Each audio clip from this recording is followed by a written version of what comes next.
नमस्कार। आज मिति 2082 साल माघ 15 गते बिहीबार म आजको प्रमुख खबर लिएर उपस्थित भइसकेकी छु। काठमाडौँको मूलपानीमा गोली हानेर समातिएका 10 लुटेराहरूलाई प्रहरीले सार्वजनिक गरेको छ। जिल्ला प्रहरी परिसर काठमाडौँको टोलीले बिहीबार पत्रकार सम्मेलन गर्दै सार्वजनिक गरेको हो।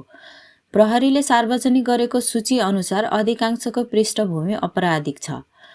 पक्राउ पर्नेहरूमा काभ्रेको भुम्लु गाउँपालिका 3 घर भएका 23 वर्षीय विनय तामाङ, सिन्धुली मरिन गाउँपालिका 5 का 24 वर्षीय आयन माझी, मरिन 7 का 32 वर्षीय सबिन माझी, खोटाङ ज्वेलर्समा काम गर्ने मोरङ पत्रिका 23 वर्षीय मनिष रमाइली, काभ्रेको चौरी देउरालीका 29 वर्षीय पेमा तामाङ, चौरी देउरालीकै 20 वर्षीय सलोन तामाङ, काभ्रेको भुम्लु 1 का 18 वर्षीय राजीव भण्डारी, रामेछापको दोरम्भा 8 का 32 वर्षीय विशाल तामाङ, खोटाङ घर भएका सुनसादी कालीगढमा काम गर्ने 18 वर्षीय विदुर विश्वकर्मा र सिन्धुपाल्चोकको लिसङ्खुपाखार 3 का 29 वर्षीय फुर्बा तामाङ छन्।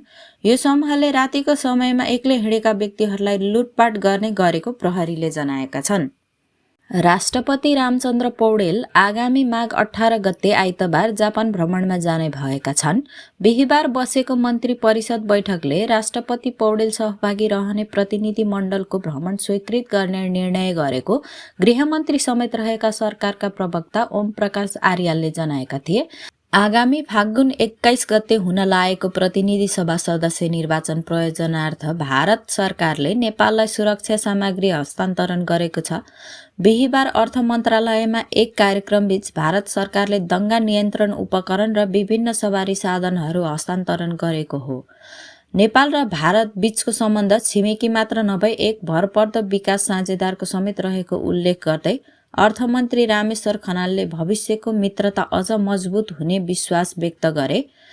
भारत सरकारले नेपाललाई उपहार स्वरूप 250 वटा सवारी साधन दिएको छ। रूपन्देही जिल्ला अदालतले राष्ट्रिय स्वतन्त्र पार्टीका सभापति रवि लामिछानेको सम्पत्ति शुद्धिकरण र सङ्गठित अपराध सम्बन्धी अभियोग पत्र संशोधन गर्ने सम्बन्धी निवेदन यथास्थिति राख्न आदेश दिएको छ। जिल्ला सरकारी वकिल कार्यालय रूपन्देहीले दिएको निवेदनमाथि सुनवाई गर्दै रूपन्देही जिल्ला अदालतका न्यायाधीश श्यामलाल घिमिरेको एकल इजलासले लामिछानेको मुद्दा फिर्ताको निवेदन विरुद्ध सर्वोच्चमा परेको रिटको अन्तिम किनारा नलागेसम्म निवेदन यथास्थिति राख्न आदेश दिएको हो। सम्मानित सर्वोच्च अदालतबाट उक्त रिट निवेदनमा अन्तिम आदेश सम्बन्धमा टुङ्गो लागे पश्चात नियमअनुसार पेश गर्नु भनी आदेश भएको थियो। आजको प्रमुख समाचारहरू यति नै। नमस्कार।